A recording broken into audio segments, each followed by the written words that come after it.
നമസ്കാരം. സമഗ്രയിലേക്ക് സ്വാഗതം. കൊടുവള്ളി ശ്രീ ചിറക്കക്കാവ് ഭഗവതി ക്ഷേത്ര തിറമഹോത്സവത്തോടനുബന്ധിച്ച് വ്യാഴാഴ്ച നടന്ന അടിയറ ഘോഷയാത്രയിൽ തമ്പുരാട്ടിയുടെ എഴുന്നള്ളത്തിന് പങ്കെടുക്കുന്നവർക്ക് മധുര പലഹാരങ്ങളും ശീതളപാനീയവും വിതരണം ചെയ്ത് മണ്ണയാട് മഹൽ ജമാഅത്ത് കമ്മിറ്റിയുടെ നേതൃത്വത്തിലായിരുന്നു. കാണാം ഈ നല്ല വാർത്തയുടെ വിശേഷങ്ങൾ.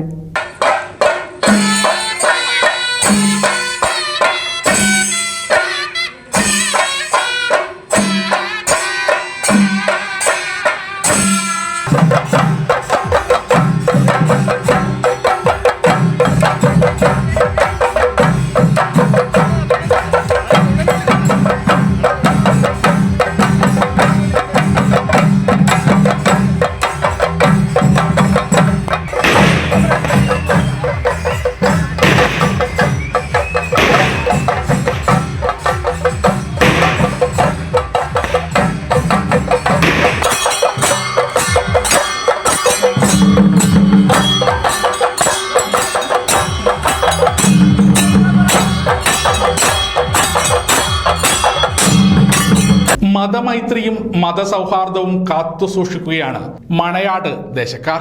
കൊടുവള്ളി ശ്രീ ചിറക്കക്കാവ് ഭഗവതി ക്ഷേത്ര തിറമഹോത്സവത്തോടനുബന്ധിച്ച് വ്യാഴാഴ്ച നടന്ന അടിയറ ഘോഷയാത്രയിൽ തമ്പുരാട്ടിയുടെ എഴുന്നള്ളത്തിന് പങ്കെടുത്തവർക്ക് മധുര പലഹാരങ്ങളും ശീതളപാനീയവും വിതരണം ചെയ്തത് മണയാട് മഹൽ ജമാഅത്ത് കമ്മിറ്റിയായിരുന്നു. വർഷങ്ങളായി തുടർന്നു വരികയാണ് ഈ സൗഹാർദ്ദം. നബിദിന റാലിയിൽ ക്ഷേത്ര കമ്മിറ്റി ഭാരവാഹികളും സൗഹാർദ്ദപരമായ സ്വീകരണങ്ങൾ നൽകി വരുന്നുണ്ട്. മസ്ജിദ് committee secretary Firoz T P, ഖത്തീഫ് മുഹസിൻ ബാക്കഫി, ജുനൈദ് ഉമൈദി, കമ്മിറ്റി ഭാരവാഹികളായ Noushad P, Razak M, Ashraf M, Muhammad Ali, Kasim T K, Shameer, Aziz Sulaiman, Rasheed എന്നിവർ നേതൃത്വം നൽകി.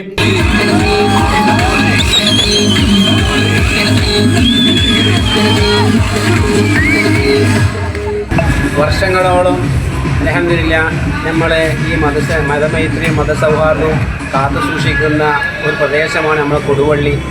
വർഷങ്ങളോളമായി തമ്പുരാട്ടിയുടെ എഴുന്നള്ളത്തിന് അഥവാ അടിയറ കൊണ്ടുപോകുമ്പോഴൊക്കെ നല്ല മധുര പലഹാരങ്ങളും പാനീയങ്ങളും ഒക്കെ കൊടുത്ത് ഒരു സൗഹാർദ്ദം അന്തരീക്ഷം എന്തെന്നും നിലനിർത്തിയാണ് മുൻകഴിഞ്ഞു പോയ ഒരുപാട് മുൻഗാമികൾ കാണിച്ചു തന്ന മാതൃകയാണ്.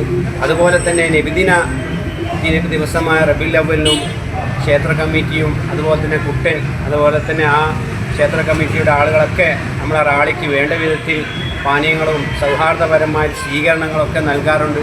തിരിച്ചും അമുക്ക പള്ളിയുടെയും സ്വീകരണവും അതുപോലെ തന്നെ ആ ജാഥയിൽ നല്ല മധുര പലഹാരങ്ങളൊക്കെ കൊടുത്ത് നല്ല മതസൗഹാർദ്ദവും മതമൈത്രിയും കാത്തു സൂക്ഷിക്കുന്ന ഒരിടമാണ് നമ്മളെ കൊടുവള്ളി, തലശ്ശേരി കൊടുവള്ളി. ഇതെന്നെന്നും നിലനിൽക്കുകയും വരും തലമുറകൾക്ക് പകർന്നു കൊടുക്കുകയും ചെയ്യേണ്ട ഒരു മാതൃകയാണ്. നമ്മുടെ നാട്ടിൽ സമാധാനവും സൗഹാർദ്ദവും സ്നേഹവും എന്നെന്നും നിലനിൽക്കാൻ ഈ ആമുക്ക വലിയുടെ ചാരത്ത് വിവിധ മതക്കാർ, പ്രത്യേകിച്ച് ഹൈന്ദവ സുഹൃത്തുക്കളൊക്കെ ഇവിടെ വന്ന് പ്രാർത്ഥിക്കുകയും ഇവിടെ വന്ന് അനുഭവസ്ഥരായ ഒരുപാട് ആളുകൾ 100 വർഷങ്ങൾക്കും 95 വർഷങ്ങൾക്കും പഴക്കമുള്ള ഒരുപാട് ആളുകൾക്ക് ഇവിടെ വന്ന് പ്രാർത്ഥിക്കാറുണ്ട്. സമഗ്ര ന്യൂസ്, തലശ്ശേരി.